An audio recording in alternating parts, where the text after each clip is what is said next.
Assalamualaikum warahmatullahi wabarakatuh. Kembali lagi di channel Mendadak Horor. Apa kabar? Semoga sehat selalu ya. Dukung channel ini supaya bisa berkembang. Tak usah berlama-lama lagi, kita masuk ke ceritanya. Di sebuah desa kecil bernama Kaliwungu, yang terkurung rapat oleh hutan lebat seperti tembok hijau yang tak pernah berakhir, hidup seorang pria bernama Slamet. Desa itu terletak di lereng bukit yang tandus, di mana matahari siang hari membakar tanah hingga retak-retak, dan malam hari membawa angin dingin yang menusuk tulang. Hutan di sekitarnya bukan sekadar pepohonan, ia seperti makhluk hidup yang bernapas, dengan akar-akar yang merayap di bawah tanah seperti urat nadi yang haus akan rahasia. Penduduk desa sering bergumam bahwa hutan itu menyimpan roh-roh kuno, yang bisikannya bisa membuat orang waras menjadi gila. Tapi bagi Slamet, hutan itu hanyalah pengingat akan kegagalan hidupnya. Sebuah dinding hijau yang menahan mimpi-mimpinya untuk melarikan diri. Slamet adalah seorang petani biasa, berusia sekitar 40 tahun, dengan tubuh kurus yang dipahat oleh kerja keras bertahun-tahun.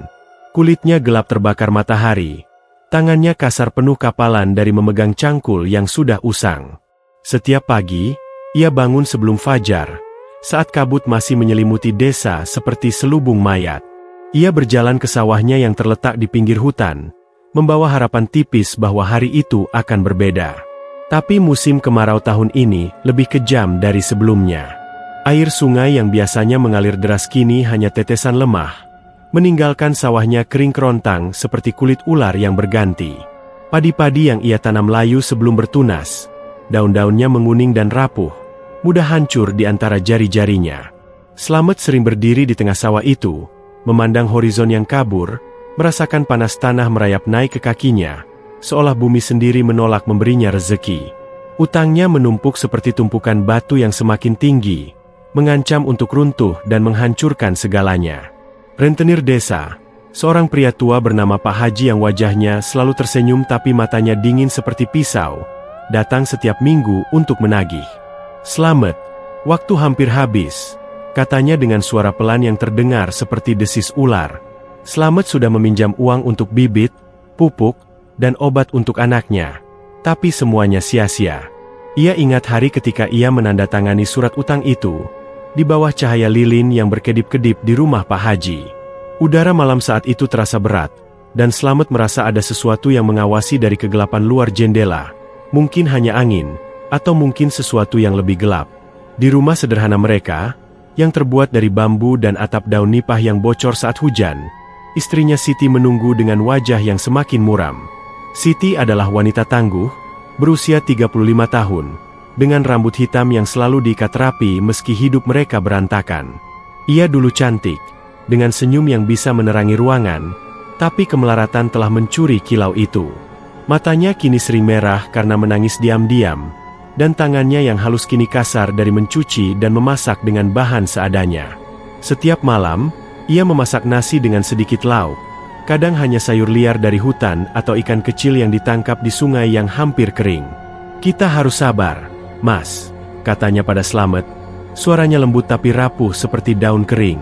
Tapi di balik kata-kata itu, Slamet bisa merasakan ketakutannya, seperti bayangan yang merayap di dinding rumah mereka. Anak mereka, Budi, yang baru berusia 6 tahun, adalah cahaya kecil di tengah kegelapan itu.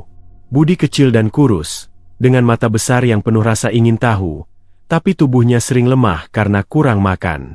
Ia sering batuk-batuk di malam hari, suaranya bergema di rumah kecil mereka seperti gema dari gua kosong. Slamet ingat bagaimana Budi dulu suka bermain di halaman, mengejar kupu-kupu atau memetik bunga liar, tapi sekarang anak itu lebih sering duduk diam di sudut, memeluk lututnya, matanya memandang keluar jendela ke arah hutan. "Ayah, ada suara apa di luar?" tanya Budi suatu malam, saat angin bertiup kencang. Slamet hanya menggeleng, tapi hatinya berdegup kencang. Ia tahu suara itu, bukan angin biasa, tapi seperti bisikan samar, seolah hutan memanggil nama seseorang. Malam-malam Slamet dipenuhi mimpi buruk yang semakin sering datang, seperti tamu tak diundang yang mengetuk pintu hati. Dalam mimpi itu, ia melihat keluarganya hancur. Siti menangis di atas tumpukan tanah kering, Budi terbaring pucat seperti mayat kecil, dan dirinya sendiri berdiri di tengah sawah yang berubah menjadi lautan darah. Ia bangun berkeringat dingin, nafasnya tersengal, merasakan dingin yang aneh menyelimuti tubuhnya meski malam panas.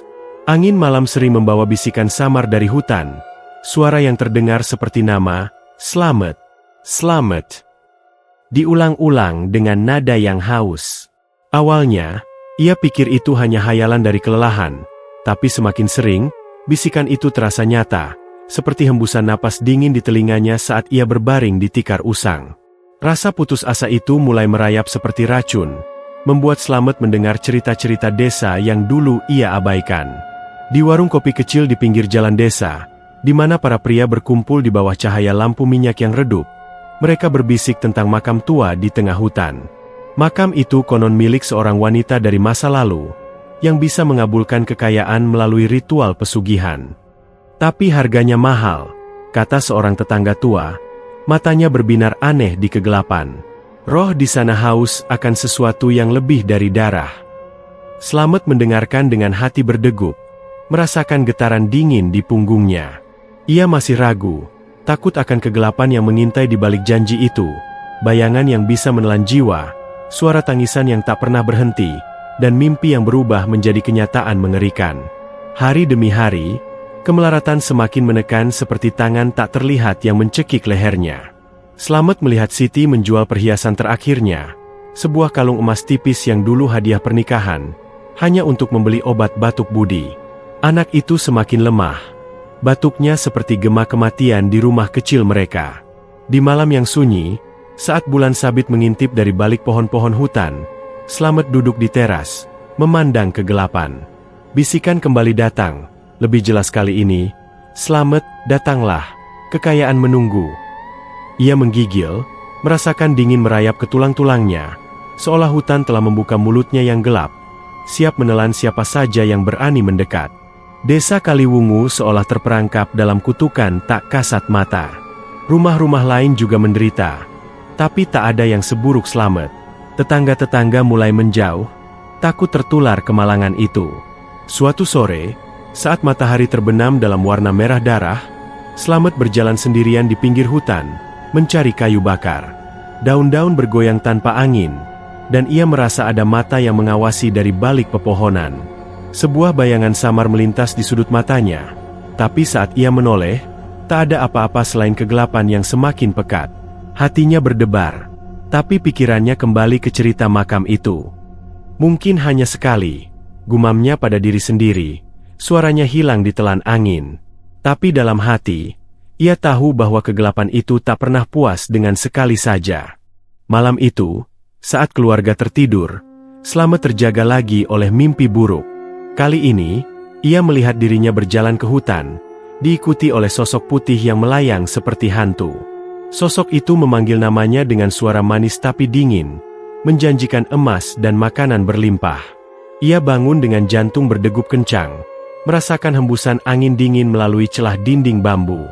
Di luar, hutan seolah bernapas lebih dalam, bisikannya semakin mendesak. Slamet menyadari bahwa putus asa telah membuka pintu bagi sesuatu yang mengerikan, dan kegelapan itu mulai merayap masuk ke dalam hidupnya, satu bisikan demi satu bisikan. Pagi itu, kabut masih menyelimuti desa Kaliwungu seperti napas dingin dari dunia lain, saat Slamet memutuskan untuk mencari jawaban atas bisikan-bisikan malam yang semakin sering mengganggunya.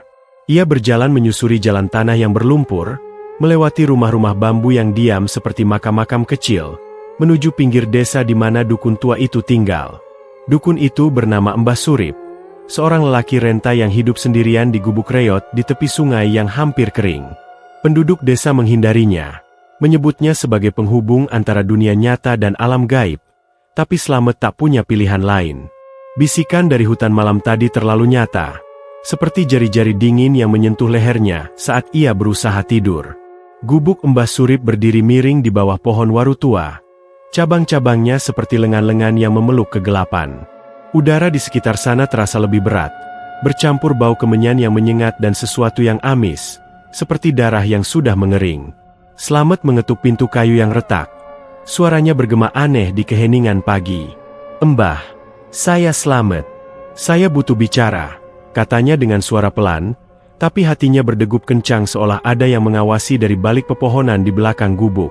Pintu terbuka dengan derit panjang, seperti jeritan pelan, dan Mbah Surip muncul di ambang pintu. Wajahnya keriput seperti kulit pohon kering, matanya kecil dan hitam, seolah menyerap cahaya daripada memantulkannya. Rambutnya putih panjang acak-acakan, dan ia mengenakan kain sarung lusuh yang berbau tanah basah. "Masuklah, anak muda," gumamnya dengan suara serak, seperti angin yang melewati celah batu. Slamet melangkah masuk, merasakan dingin mendadak menyergap tubuhnya meski matahari sudah mulai naik. Di dalam gubuk, cahaya redup dari lilin-lilin kecil yang berkedip-kedip menerangi altar kecil penuh patung-patung kayu aneh, tulang binatang, dan botol-botol berisi cairan keruh. Udara terasa lembab, dan Slamet bisa mendengar suara samar seperti desahan napas dari sudut gelap. Mbah Surip duduk di tikar usang, menyuruh Slamet ikut duduk di depannya. "Kau datang karena bisikan itu, ya?"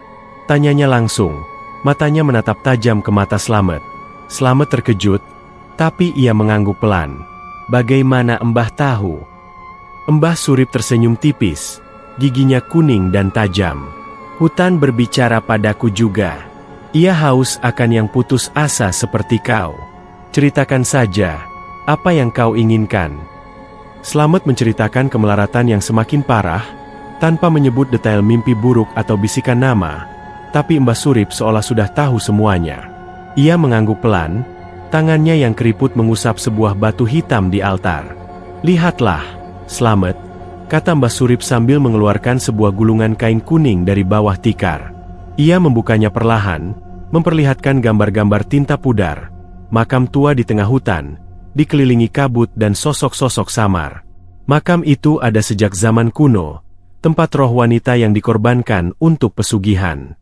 Namanya Laras, gadis desa yang cantik tapi malang. Ia bisa memberikan kekayaan, panen melimpah, uang mengalir seperti air sungai, tapi hanya bagi yang berani melakukan ritual. Slamet merasa bulu kuduknya berdiri. Mbah Surip melanjutkan, suaranya semakin pelan seperti bisikan angin. "Pada malam bulan purnama, bawa sesajen, kemenyan, bunga melati putih, dan darah ayam hitam yang disembelih saat matahari terbenam. Ucapkan mantra ini di depan makam. Wahai Laras, roh yang haus, berikanlah rezeki pada hamba yang lemah. Tapi ingat, harga yang harus dibayar tak pernah disebutkan di awal. Roh itu lapar akan sesuatu yang lebih dalam dari darah." Slamet mendengarkan dengan napas tertahan, merasakan dingin merayap di punggungnya seperti tangan tak kasat mata. Mbah Surip menggambarkan makam itu dengan detail mengerikan. Batu nisan retak yang ditumbuhi lumut hitam, tanah di sekitarnya selalu basah meski kemarau, dan suara tangisan samar yang terdengar saat angin bertiup. Banyak yang mencoba, tapi tak semua pulang utuh. Tambah dukun itu, matanya berbinar aneh di cahaya lilin. Ada yang kaya tapi gila, berteriak-teriak tentang ciuman dingin di malam hari. Ada yang hilang, tubuhnya ditemukan di hutan dengan wajah pucat seperti mayat. Slamet menggigil, tapi pikiran tentang Siti dan Budi membuatnya bertahan. Ia bertanya bagaimana cara menghentikan jika salah, tapi Mbah Surip hanya menggeleng. Sekali ikatan terbentuk, sulit diputus. Roh Laras tak suka ditinggalkan. Slamet pulang dengan hati gelisah. Langkahnya berat di jalan tanah yang sekarang terasa lebih panjang. Matahari siang membakar punggungnya, tapi dingin dari gubuk dukun masih menempel seperti bayangan. Ia tiba di rumah saat Siti sedang memasak di dapur kecil. Tubuhnya semakin kurus seperti batang pohon yang layu. Wajah Siti pucat, matanya cekung karena kurang tidur, dan ia batuk pelan saat mengaduk nasi yang hampir habis. "Mas, kau dari mana?" tanyanya dengan suara lemah. Slamet hanya menggeleng, tak ingin membagi beban itu. Di kamar, Budi terbaring di tikar.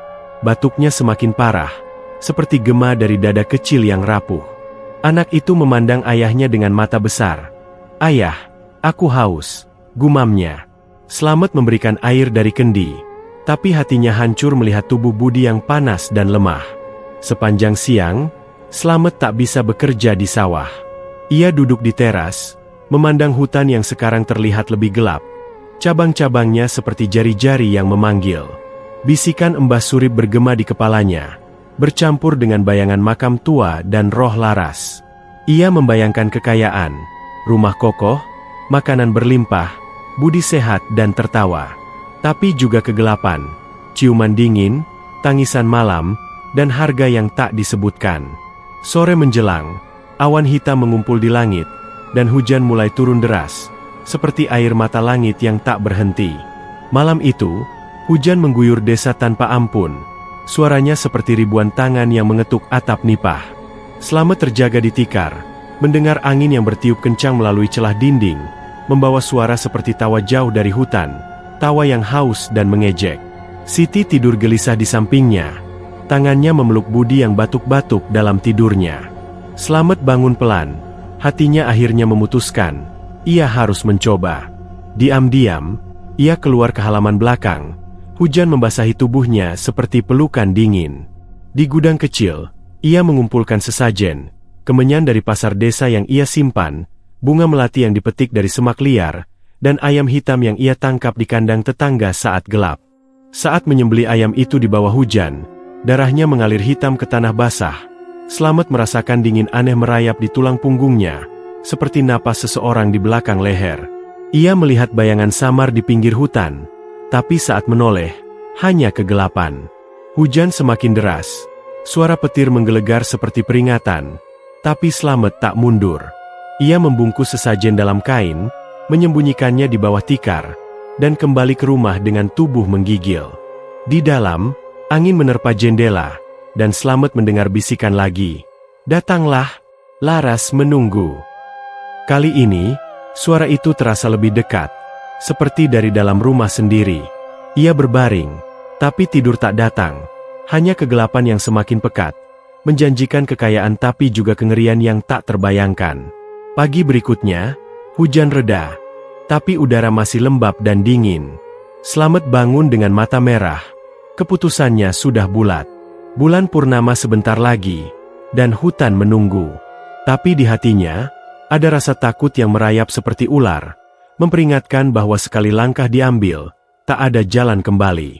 Desa Kaliwungu seolah semakin sunyi, seolah tahu rahasia yang akan segera terungkap, dan roh-roh di hutan mulai tersenyum dalam kegelapan mereka. Malam bulan purnama tiba dengan cahaya perak yang menyusup melalui celah-celah awan hitam, menerangi desa Kaliwungu seperti sorotan lampu dari dunia lain. Udara terasa lebih dingin dari biasanya, meski musim kemarau belum usai, dan angin malam bertiup pelan, membawa aroma tanah basah yang aneh, seolah hutan telah membuka pori-porinya untuk bernapas. Slamet berdiri di teras rumahnya yang gelap, tangannya memegang bungkusan kain berisi sesajen yang telah ia siapkan. Jantungnya berdegup kencang seperti genderang perang, tapi ia tak bisa mundur sekarang. Siti dan Budi sudah tertidur lelap di dalam, tak tahu bahwa suami dan ayah mereka akan memasuki kegelapan yang mungkin tak membiarkannya kembali utuh. Ia melirik rumah kecil itu untuk terakhir kali.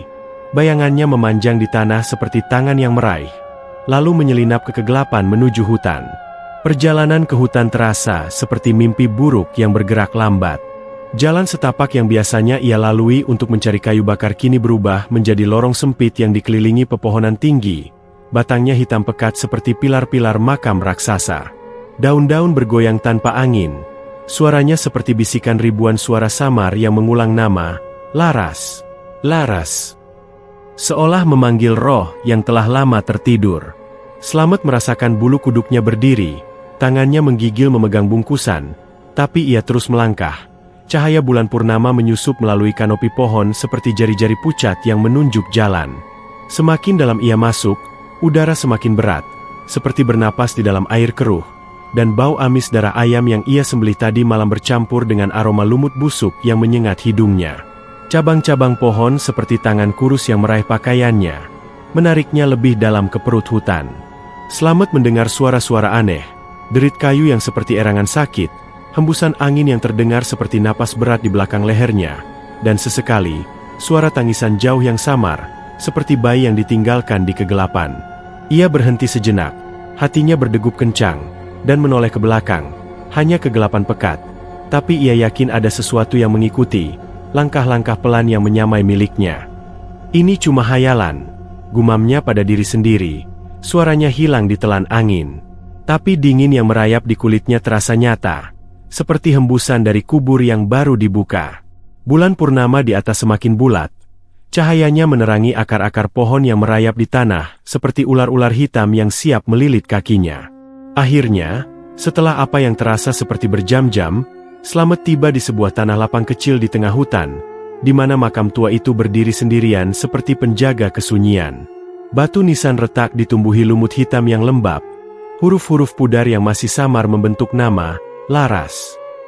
Tanah di sekitarnya basah dan lengket, meski tak ada hujan baru-baru ini, dan udara di sana lebih dingin, seperti berdiri di depan pintu gua yang menghembuskan angin es. Slamet merasakan getaran di tanah bawah kakinya, seolah makam itu bernapas pelan, naik turun seperti dada yang hidup. Ia membuka bungkusan dengan tangan gemetar, menyusun sesajen di depan batu nisan, kemenyan yang ia nyalakan dengan korek api, asapnya naik keriting seperti ular asap yang menari di cahaya bulan, bunga melati putih yang layu sedikit karena dingin malam, dan darah ayam hitam yang ia tuang ke tanah, warnanya hitam pekat menyerap ke bumi seperti darah yang haus. Dengan suara bergetar, Slamet mengucapkan mantra yang diajarkan Mbah Surip. Wahai Laras, roh yang haus, berikanlah rezeki pada hamba yang lemah. Kata-kata itu bergema aneh di keheningan hutan, seolah ditanggapi oleh angin yang semakin kencang. Udara menjadi lebih berat, seperti ada beban tak kasat mata yang menekan bahunya, dan kabut mulai naik dari tanah basah, putih keabu-abuan seperti napas mayat yang bangkit. Slamet merasakan dingin menusuk tulang-tulangnya, napasnya membentuk uap putih di udara malam, dan suara tangisan samar semakin jelas, datang dari segala arah seperti lingkaran yang mengepungnya. Ia ingin lari, tapi kakinya seperti tertanam di tanah lembek. Akar-akar samar merayap mendekat seperti jari-jari yang hidup. Tiba-tiba, kabut bergolak di depan makam, membentuk sosok yang muncul perlahan seperti bayangan yang mengental. Seorang wanita berdiri di sana, pakaian putih lusuhnya compang-camping seperti kain kafan yang robek. Rambut hitam panjangnya menjuntai basah seperti baru keluar dari sungai gelap. Wajahnya cantik, dengan bibir merah pucat dan mata hitam yang dalam seperti sumur tanpa dasar. Tapi kulitnya pucat seperti mayat yang baru dibangkitkan, urat-urat biru samar terlihat di bawahnya. Slamet mundur selangkah, hatinya berdegup seperti mau meledak. Tapi sosok itu tersenyum tipis, suaranya seperti hembusan angin dingin. Kau datang, Slamet. Aku Laras. Kau inginkan kekayaan, panen melimpah, utang lunas, keluarga bahagia. Slamet mengangguk pelan, suaranya hilang di tenggorokan kering. Laras melangkah mendekat, gerakannya melayang seperti tak menyentuh tanah, dan bau amis darah bercampur dengan aroma bunga busuk menyengat hidung Slamet. Ada syarat, bisiknya, suaranya merayap masuk ke telinga seperti cacing dingin. Sebuah ciuman pengikat, tanda kesetiaanmu setiap malam. Terima, dan segalanya milikmu. Slamet tergoda, bayangan Siti dan Budi yang menderita muncul di benaknya, dan ia maju selangkah. Bibir Laras menyentuh bibirnya, dingin seperti es yang membeku, tapi ada rasa manis aneh yang menarik, seperti madu beracun. Ciuman itu berlangsung sekejap, tapi Slamet merasakan sesuatu menyedot dari dalam dirinya, seperti hembusan angin yang keluar dari dada, meninggalkan rongga kosong yang dingin. Laras mundur, tersenyum lagi, tapi kali ini giginya terlihat tajam seperti duri. Pergilah, Slamet, kekayaan akan datang. Tapi ingat, aku akan kembali. Sosoknya menghilang ke kabut, meninggalkan makam yang kembali sunyi, tapi udara masih berat dengan bau busuk. Slamet berbalik, kakinya lemas seperti setelah lari jauh, dan mulai pulang melalui hutan yang sekarang terasa lebih gelap. Cahaya bulan purnama seolah redup, dan suara tangisan Laras masih bergema samar di telinganya. Setiap langkah, ia merasakan ada bayangan mengikuti di belakang, langkah pelan yang menyamai miliknya, hembusan dingin di punggungnya seperti napas yang haus.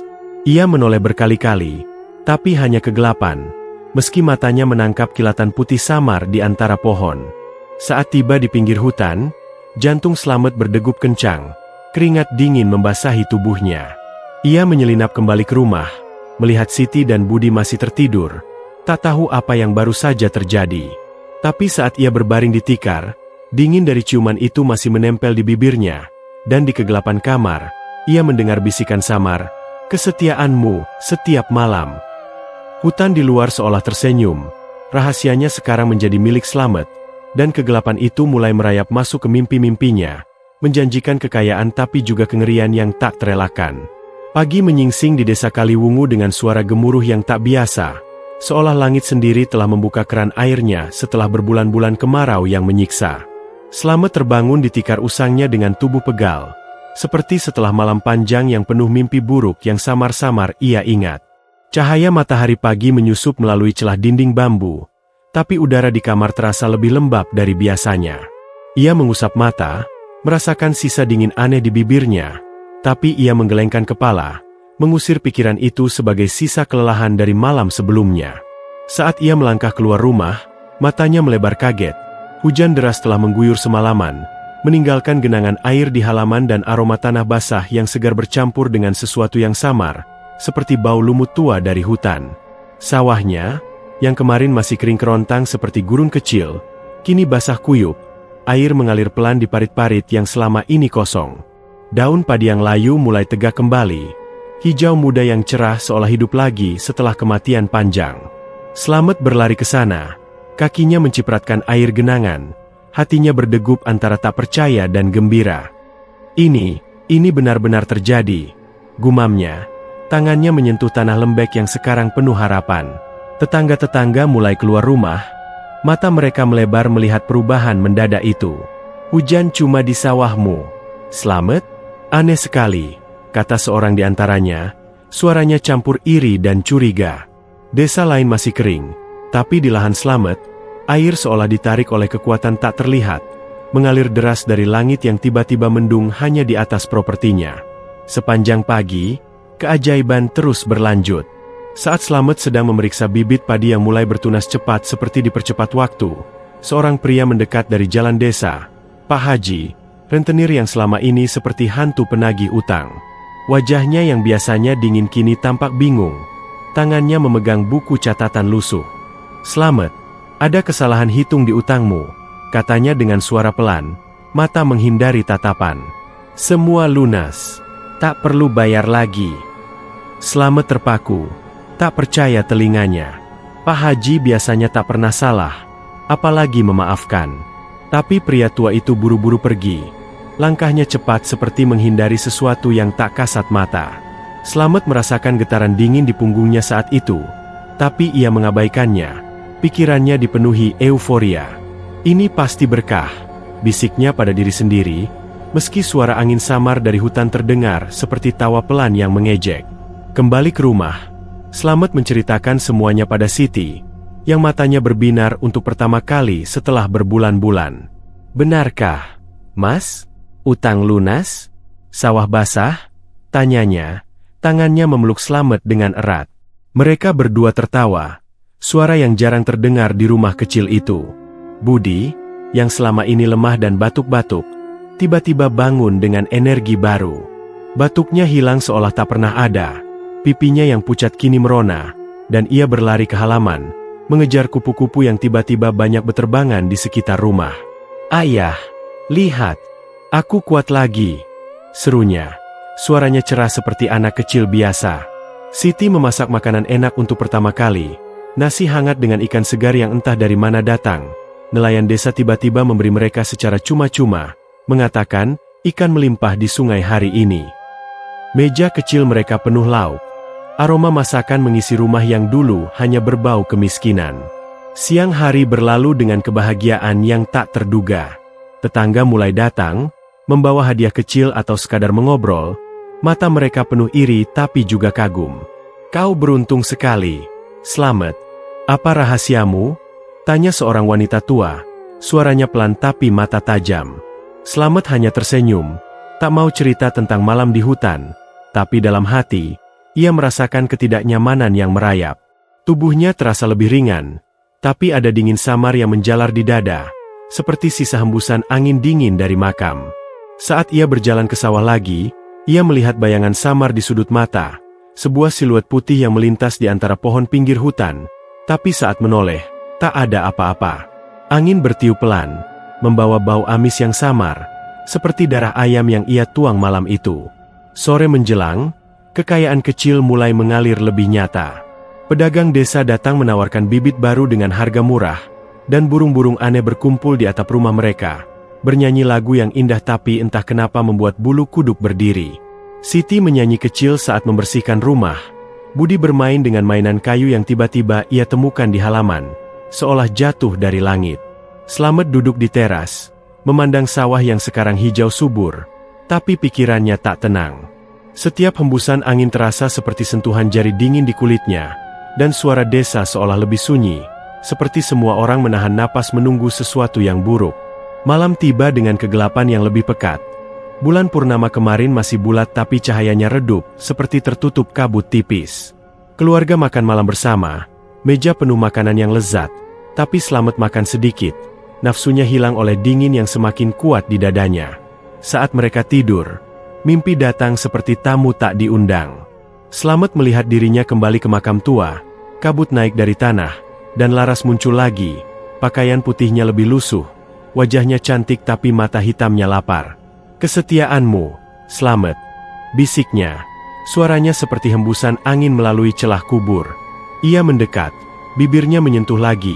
Ciuman kedua yang lebih dalam, seperti hisapan yang menarik sesuatu dari dalam dada Slamet, meninggalkan rasa dingin yang menjalar ke seluruh tubuh seperti racun es yang merambat di pembuluh darah. Slamet bangun tiba-tiba, tubuhnya basah keringat dingin, napasnya tersengal seperti setelah lari dari monster. Kamar gelap. Hanya cahaya bulan samar menyusup, tapi ia melihat bayangan samar di sudut kamar. Sebuah siluet putih yang berdiri diam, mata hitam mengawasi. Ia mengedipkan mata, dan bayangan hilang, tapi dingin di dada tetap ada, seperti rongga kosong yang baru dibuat. "Hanya hayalan," gumamnya, meyakinkan diri sambil memeluk Siti yang tidur nyenyak. Tapi di luar, angin malam bertiup lagi. Suaranya seperti tangisan samar dari hutan, mengingatkan bahwa kekayaan ini bukan gratis.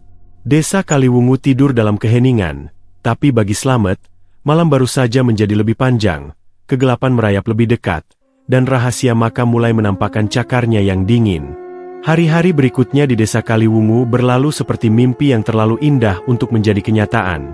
Tapi bagi Slamet, setiap hembusan angin membawa bayangan kegelapan yang semakin pekat. Kekayaan terus mengalir tanpa henti, seolah sungai rezeki telah dibuka lebar hanya untuk keluarganya. Pedagang dari desa tetangga datang menawarkan bahan bangunan dengan harga murah yang tak masuk akal, dan dalam seminggu, rumah bambu reot mereka direnovasi menjadi bangunan kokoh dengan dinding bata dan atap genteng baru. Tukang-tukang bekerja cepat. Suara palu mereka bergema seperti detak jantung yang terburu-buru, meninggalkan rumah yang sekarang terasa asing, terlalu bersih, terlalu sempurna. Tetangga-tetangga memandang dengan mata iri yang tajam, berbisik di belakang punggung Slamet tentang keberuntungan mendadak, yang pasti ada rahasianya. "Lihat rumah Slamet, seperti istana kecil sekarang," kata seorang di warung, suaranya campur kagum dan curiga, tapi Slamet hanya tersenyum tipis, hatinya berat dengan beban yang tak bisa dibagi. Siti bahagia melihat perubahan itu. Tangannya yang dulu kasar kini lebih lembut, karena tak lagi harus bekerja keras. Ia membeli kain baru untuk pakaian Budi, anak mereka yang sekarang lincah berlarian di halaman luas, tertawa riang tanpa batuk yang dulu menyiksa. "Mas, ini seperti mimpi," kata Siti suatu sore, saat mereka duduk di beranda baru, memandang sawah yang hijau subur di bawah matahari senja. Tapi Slamet hanya mengangguk. Wajahnya semakin pucat seperti kain yang dicuci terlalu sering. Tubuhnya mulai melemah. Langkahnya pelan seperti orang tua, meski usianya belum genap 40. Setiap pagi, ia bangun dengan mata cekung, merasakan kelelahan yang tak wajar, seolah tenaganya telah dicuri semalaman. Ia menghindari cermin, takut melihat bayangan dirinya yang semakin kurus. Urat-urat di tangannya menonjol seperti akar pohon yang haus air. Malam-malam menjadi siksaan yang semakin dalam, seperti lubang yang menganga lebih lebar setiap harinya. Mimpi Slamet tak lagi samar. Sosok Laras datang lebih nyata, seolah kabut hutan telah menyusup ke kamar tidurnya. Ia muncul di kegelapan, pakaian putihnya sekarang lebih compang-camping, robek di bagian pinggir seperti digigit binatang liar. Rambutnya basah menjuntai menutupi setengah wajah pucatnya.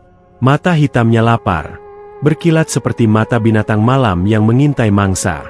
"Kesetiaanmu, Slamet," bisiknya setiap kali.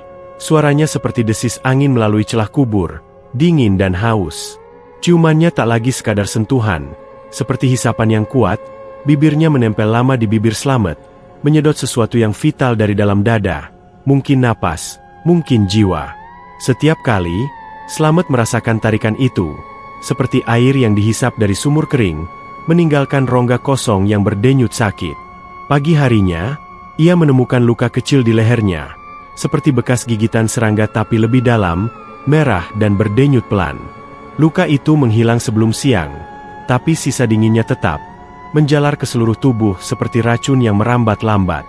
Slamet sering terduduk di sawah, tangannya gemetar memegang cangkul, merasakan kelelahan yang tak bisa dijelaskan. Siang hari yang cerah pun terasa gelap baginya. Ia mulai mendengar tangisan samar dari arah hutan, suara tipis seperti anak kecil yang tersesat, datang dan pergi seperti hembusan angin. Awalnya, ia pikir itu hayalan, tapi semakin sering, suara itu terdengar jelas. Bahkan saat matahari tinggi, tangisan yang haus, penuh dendam, membuat burung-burung di pohon terdiam seketika. Siti mulai curiga. Matanya yang dulu bahagia kini penuh kekhawatiran. Ia melihat Slamet sering mengigau di malam hari, tubuhnya menggeliat seperti sedang melawan sesuatu yang tak kasat mata. Laras, tidak lagi. Gumam Slamet dalam tidurnya, suaranya pelan tapi penuh ketakutan, membuat Siti terjaga dengan jantung berdegup kencang. Siapa Laras, Mas? Tanyanya pagi harinya, tangannya memegang lengan Slamet yang semakin kurus. Slamet hanya menggeleng, mata menghindari, hanya mimpi buruk. Jangan khawatir. Tapi rahasia itu seperti batu di dada, semakin berat setiap hari. Ia takut menceritakan, takut kehilangan segalanya, kekayaan yang baru saja datang, kebahagiaan Siti dan budi yang rapuh. Malam demi malam, ia berbaring dengan mata terbuka, menunggu kedatangan Laras, merasakan angin malam yang sekarang membawa bau tanah basah amis, seperti bau mayat yang baru digali dari kubur lembab. Suatu malam, mimpi itu lebih mengerikan. Laras muncul bukan di makam, tapi di kamar mereka sendiri, berdiri di sudut gelap di mana cahaya bulan tak sampai. Tubuhnya melayang pelan mendekat. Tangannya yang pucat seperti tulang menjangkau wajah Slamet.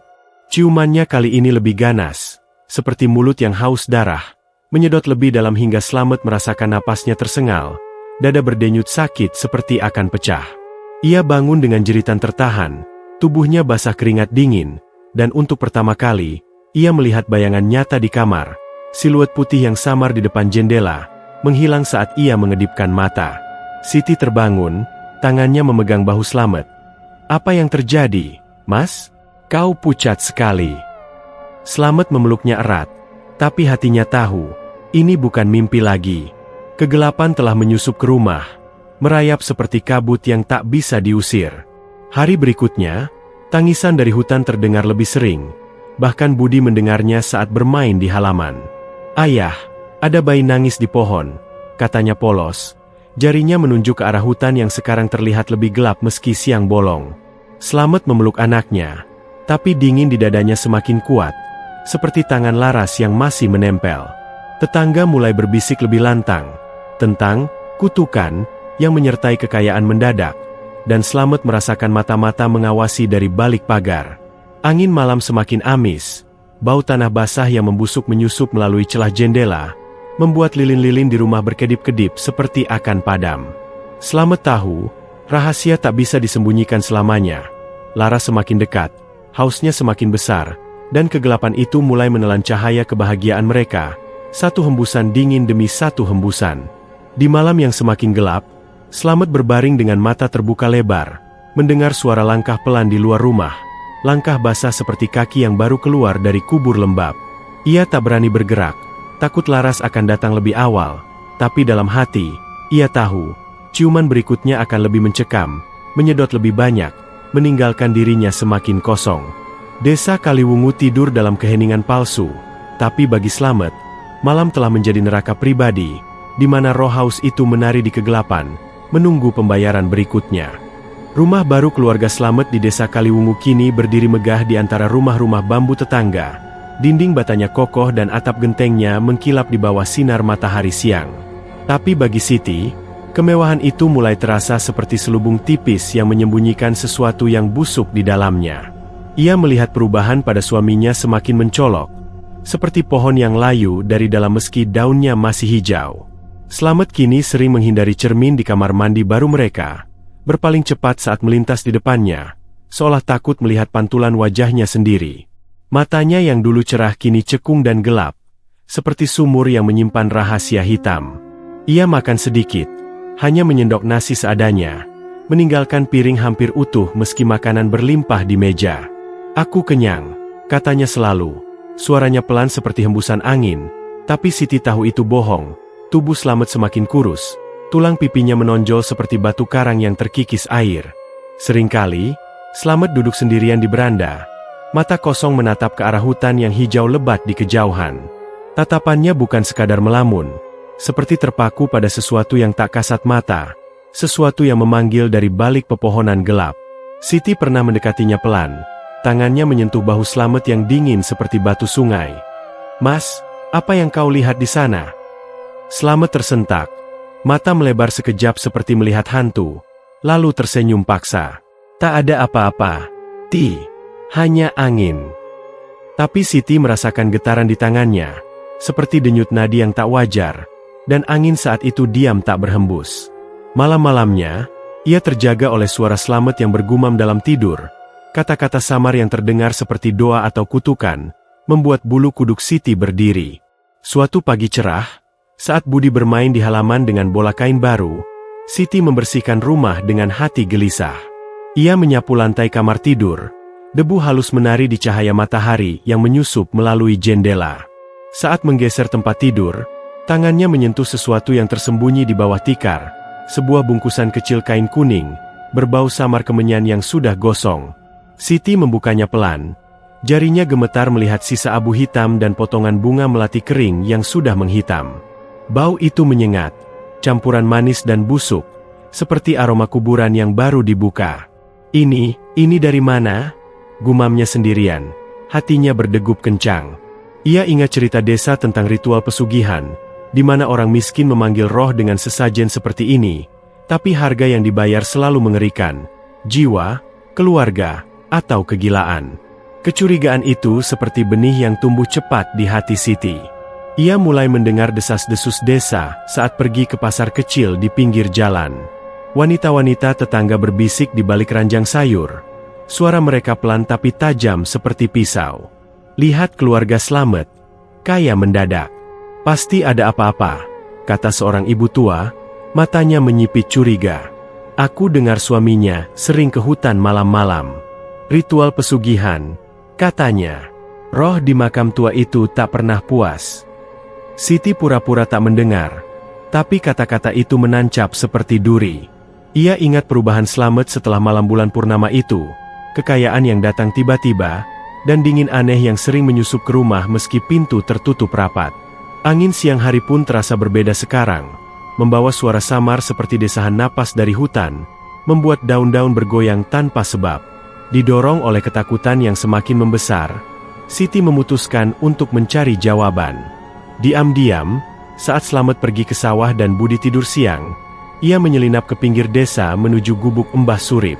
Jalan tanah berlumpur terasa panjang, pepohonan di sisi jalan seperti mata yang mengawasi setiap langkahnya.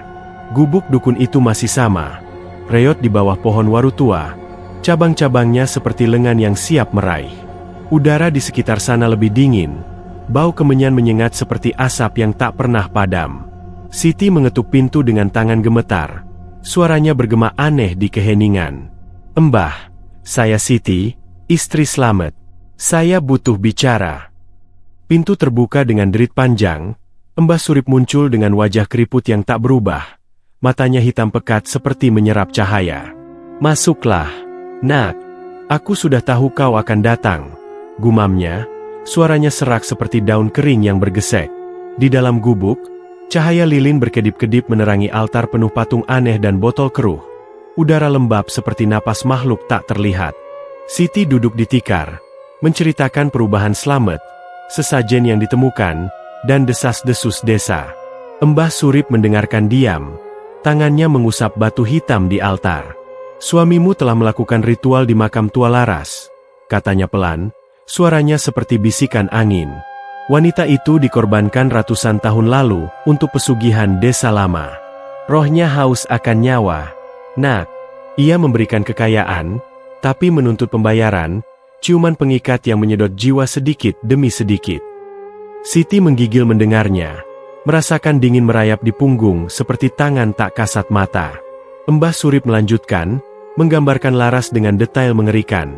Gadis cantik yang dibunuh di makam itu, darahnya meresap ke tanah, rohnya bangkit haus dendam. Banyak yang mencoba, tapi akhirnya gila atau hilang. Tangisan Laras terdengar di hutan, memanggil yang berikutnya. Siti bertanya cara menghentikannya, tapi dukun hanya menggeleng. Sulit, nak. Ikatan itu kuat seperti akar pohon tua. Hati-hati, roh itu bisa merayap ke rumahmu. Siti pulang dengan hati berdebar. Langkahnya cepat melewati hutan yang sekarang terasa hidup. Cabang-cabang bergoyang seperti tertawa pelan. Malam itu, kegelapan datang lebih cepat. Awan hitam menutupi bintang-bintang seperti selimut tebal. Siti berbaring di samping Slamet, tapi tidur tak datang. Ia terjaga mendengar suami mengigau. Suaranya pelan tapi jelas, "Laras, jangan lagi, cukup." Kata itu seperti pisau di hati Siti, nama yang disebut dukun. Slamet bergeliat gelisah, keringat dingin membasahi dahinya. Tiba-tiba, hembusan dingin menyusup ke kamar melalui jendela tertutup, seperti napas seseorang yang berdiri di dekat ranjang. Siti duduk tegak, bulu kuduk berdiri, merasakan kehadiran tak kasat mata yang mengawasi dari kegelapan sudut kamar. Bayangan samar bergerak di dinding, seperti siluet wanita berpakaian putih yang melayang pelan. Siti memeluk Budi yang tidur di samping, hatinya berdegup kencang, tapi saat ia menyalakan lilin, tak ada apa-apa, hanya dingin yang tetap menempel seperti kabut. Sepanjang malam, suara tangisan samar dari hutan bergema lebih jelas, seperti jeritan yang tertahan di kejauhan. Siti tahu sekarang, kegelapan telah menyusup ke rumah mereka, merayap seperti ular yang haus, dan rahasia Slamet bukan lagi miliknya sendirian. Desa Kaliwungu tidur dalam keheningan, tapi bagi Siti, malam telah menjadi jam-jam panjang ketakutan, di mana roh Laras mulai menampakkan dirinya, haus akan apa yang telah dijanjikan. Siang itu, matahari tinggi di langit desa Kaliwungu, tapi cahayanya terasa redup seperti disaring oleh kabut tak kasat mata yang menyelimuti hutan. Siti memutuskan untuk menyusup ke dalam pepohonan lebat. Hatinya berdegup kencang seperti drum perang yang tak henti. Ia meninggalkan Budi di rumah dengan tetangga, mengatakan hanya pergi mencari jamu liar, tapi sebenarnya dorongan dari peringatan Mbah Surip mendorongnya maju. Jalan setapak yang jarang dilalui terasa sempit dan gelap. Akar-akar pohon merayap di tanah seperti jari-jari kurus yang siap menarik kakinya ke bawah. Udara semakin lembab. Bau daun busuk bercampur dengan sesuatu yang amis, seperti napas tanah yang hidup.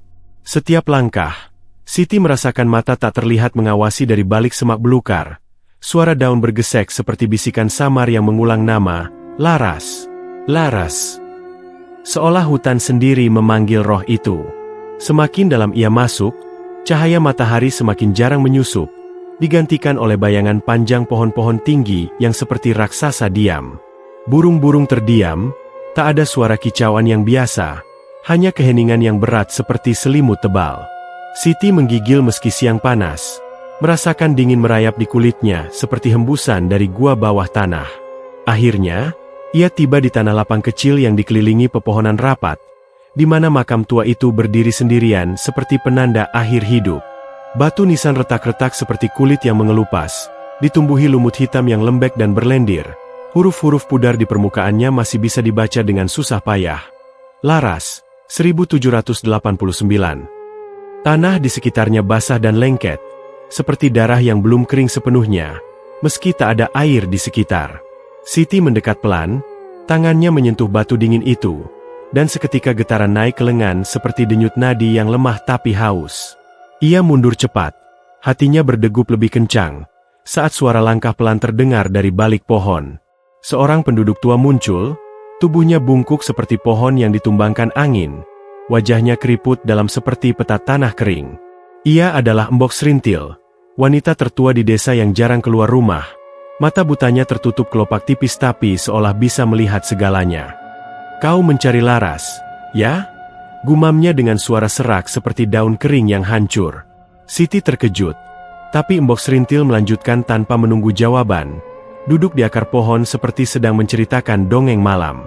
Laras adalah gadis cantik dari desa lama, ratusan tahun lalu. Desa miskin seperti kita dulu, panen gagal, orang kelaparan. Para tetua melakukan ritual pesugihan, mengorbankan Laras di makam ini. Darahnya dituang ke tanah untuk memanggil roh kuno. Ia dibunuh dengan pisau ritual. Mata indahnya terbuka lebar saat napas terakhir keluar. Tubuhnya dibiarkan membusuk di sini agar rohnya terikat selamanya. Siti menggigil mendengar detail itu, membayangkan gadis muda dengan rambut hitam panjang, kulit putihnya berlumur darah, mata hitamnya penuh teror saat pisau menusuk dada. Embok Serintil melanjutkan, suaranya semakin pelan seperti bisikan angin melalui celah batu. Roh Laras bangkit haus akan nyawa, terutama pria yang tergoda kekayaan. Ia muncul sebagai wanita cantik, menawarkan segalanya dengan ciuman pengikat, tapi setiap hisapan itu menyedot jiwa, meninggalkan korban pucat dan lemah seperti mayat berjalan. Banyak pria desa mencoba, tapi akhirnya hilang di hutan. Tubuh mereka ditemukan dengan bibir biru dan mata kosong, seolah jiwanya telah diambil. Laras tak pernah puas. Ia haus dendam atas pengorbanannya. Angin bertiup tiba-tiba, membawa suara tangisan samar dari makam, tipis tapi menusuk seperti jarum dingin di telinga. Embok Serintil tersenyum tipis, giginya hitam seperti batu gosong. Pergilah sebelum malam, hutan ini miliknya sekarang. Siti pulang dengan langkah tergesa, hutan seolah menutup di belakangnya, cabang-cabang seperti tangan yang meraih pakaiannya. Cahaya siang mulai redup, bayangan memanjang seperti jari-jari hitam yang mengejar. Di rumah, ia menemukan Slamet duduk di beranda. Wajahnya lebih pucat dari sebelumnya, mata kosong menatap hutan. Budi bermain di halaman, tapi anak itu sering menoleh ke arah pepohonan, seolah mendengar sesuatu. Siti tak tahan lagi, ia duduk di samping suaminya, tangannya memegang lengan dingin Slamet. "Mas, aku tahu semuanya. Aku ke hutan, ke makam Laras." Embok Serintil cerita tentang roh itu, tentang pengorbanan. Kau lakukan ritual itu, ya? Ciuman malam yang kau igau-igau, itu dari dia. Slamet memandang Siti dengan mata melebar, wajahnya seperti mayat yang baru bangkit. Tapi akhirnya ia mengangguk pelan, air mata mengalir diam di pipi pucat. Aku tak tahan melihat kau dan Budi menderita. Malam bulan purnama, aku ke makam, lakukan seperti Mbah Surip bilang. Laras muncul, cantik tapi dingin seperti es.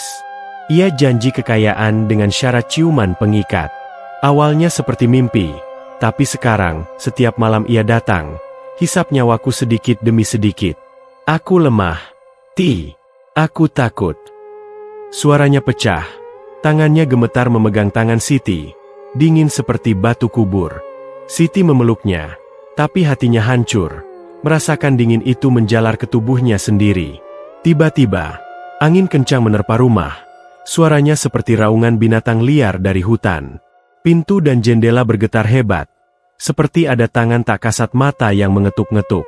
Suara tangisan Laras terdengar jelas sekarang, bukan samar lagi, jeritan haus yang menusuk telinga, datang dari segala arah seperti lingkaran yang mengepung rumah.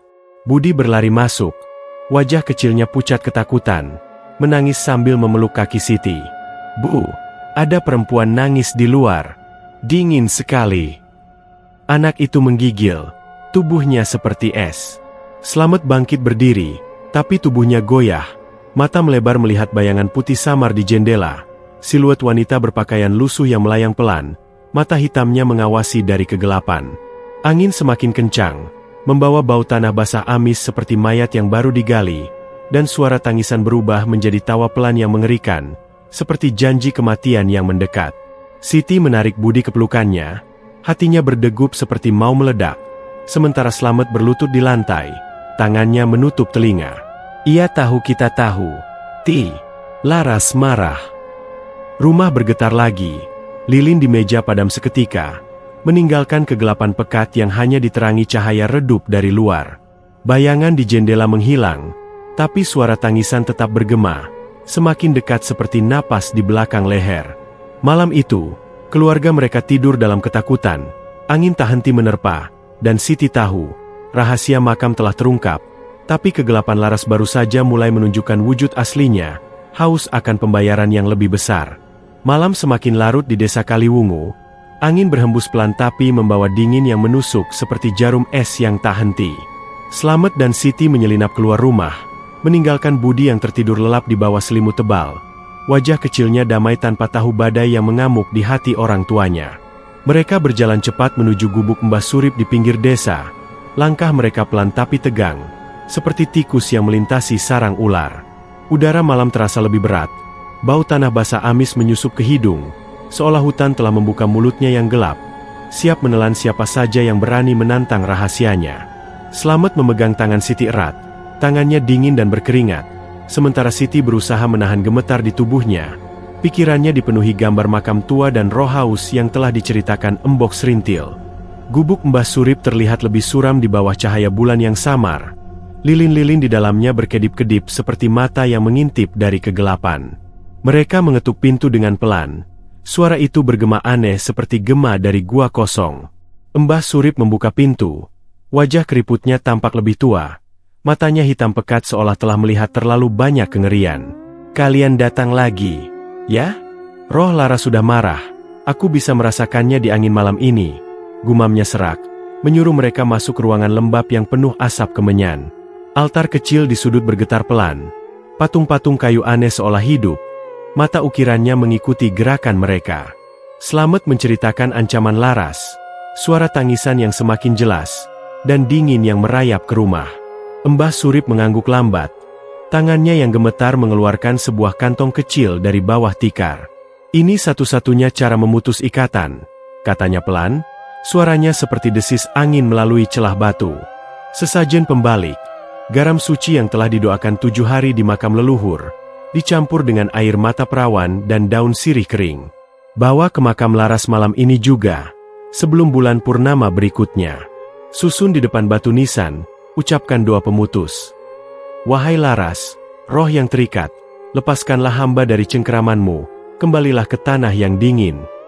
Tapi ingat, roh itu tak akan melepaskan begitu saja. Ia akan melawan, menunjukkan wujud aslinya yang mengerikan. Kalian harus kuat, atau jiwa kalian akan diambil selamanya."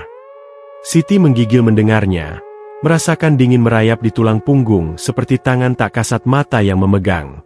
Mbah Surip memberikan kantong itu. Baunya asin dan pahit, seperti air laut yang bercampur darah. "Pergilah sekarang, sebelum ia datang ke rumah kalian." Mereka berdua meninggalkan gubuk dengan hati berdebar. Langkah mereka menuju hutan seperti menuju neraka pribadi.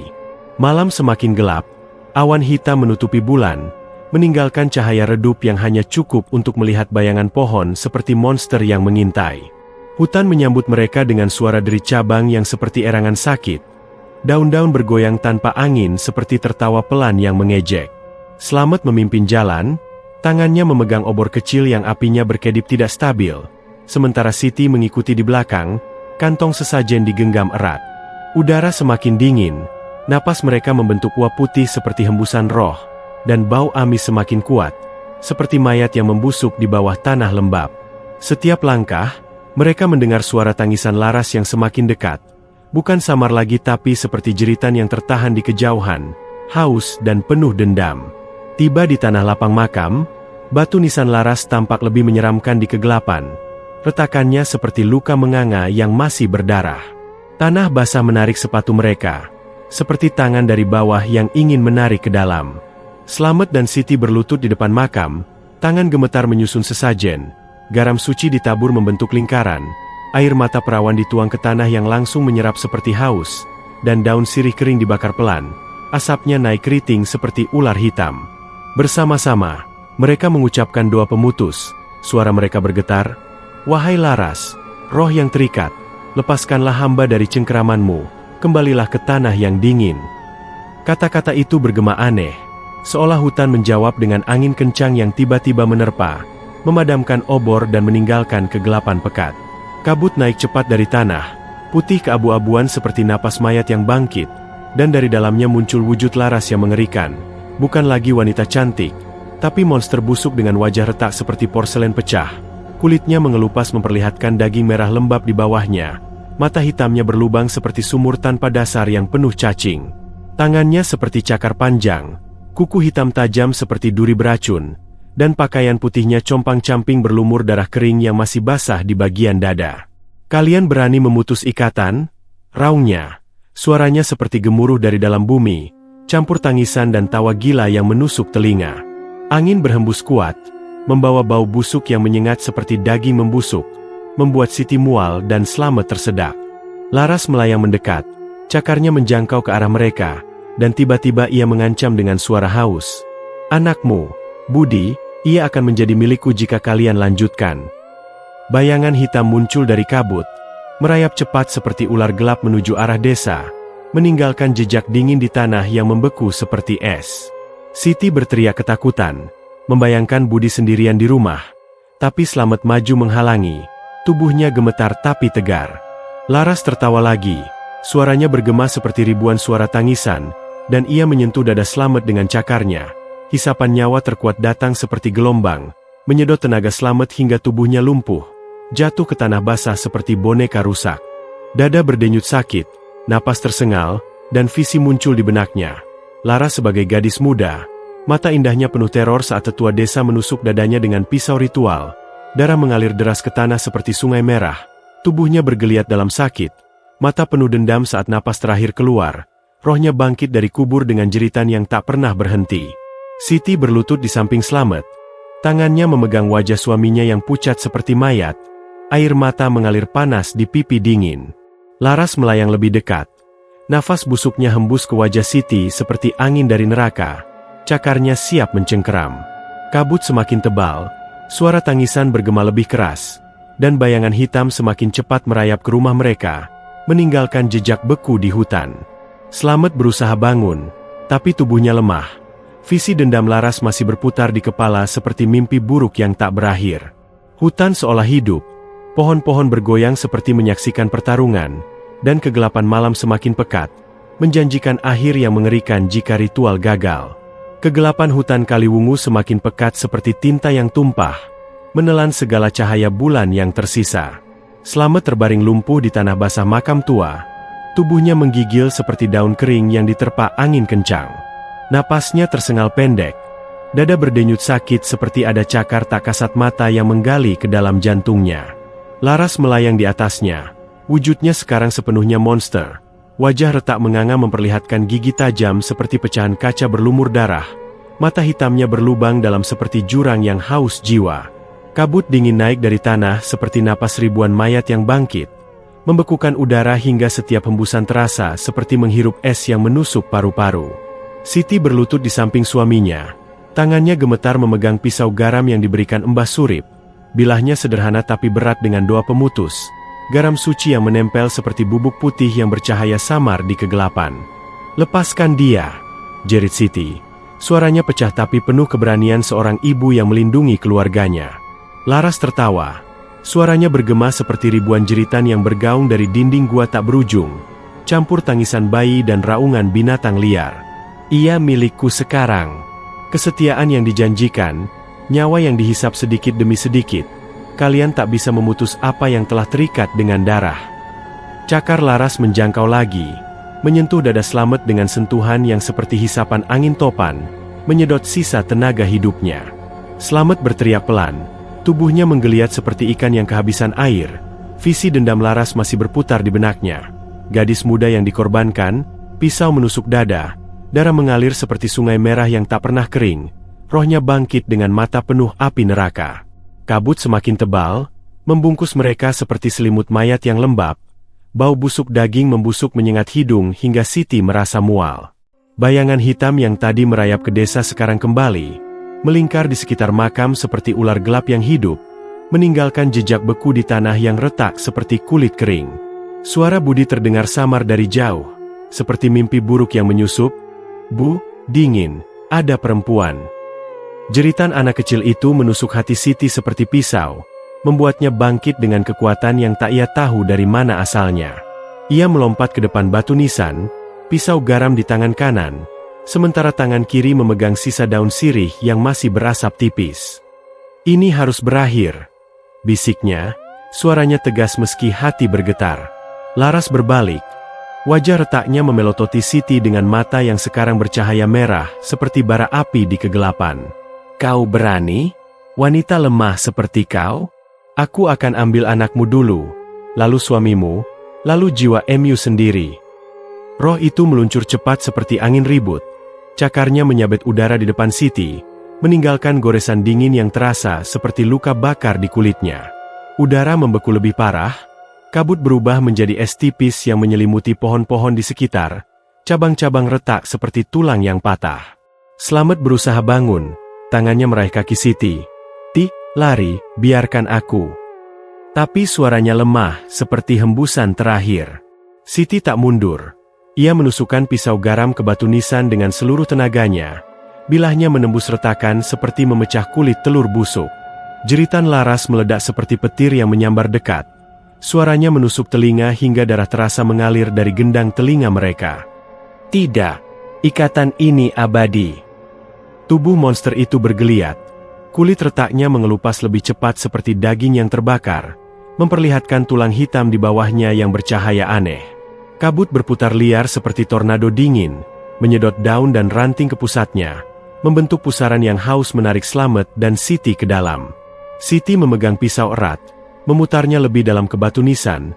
Garam suci mulai meleleh seperti air panas di es, mengeluarkan asap putih yang menyengat seperti belerang. Laras berteriak lagi, suaranya sekarang campur tangisan dan raungan. Tubuhnya mulai retak-retak seperti patung tanah liat yang kering. Potongan-potongannya jatuh ke tanah basah dan berubah menjadi abu hitam yang berasap. Bayangan hitam yang mengancam Budi mulai pudar. Suara jeritan anak itu hilang dari angin, tapi harga pemutusan mulai terasa. Slamet merasakan tarikan terakhir dari Laras, seperti jiwa yang robek separuh, meninggalkan rongga kosong yang berdenyut abadi di dada. Tubuhnya lumpuh permanen dari pinggang ke bawah, kakinya mati rasa seperti batu dingin, tapi ia masih hidup, cacat selamanya, tapi bebas dari hisapan malam. Siti menarik pisau keluar, batu nisan retak jadi dua, dan Laras hancur sepenuhnya. Tubuhnya berubah menjadi abu yang berterbangan seperti serbuk hitam yang dibawa angin, meninggalkan bau busuk yang menempel di udara seperti kutukan terakhir. Kabut menghilang pelan. Suara tangisan pudar seperti gema yang menjauh. Tapi hutan tetap bisu. Pohon-pohon diam seperti saksi rahasia yang tak pernah bicara. Siti membantu Slamet berdiri. Bahunya menjadi tumpuan suaminya yang sekarang lemah seperti orang tua. Mereka berjalan pulang dengan susah payah. Langkah pelan melewati hutan yang sekarang terasa lebih sunyi.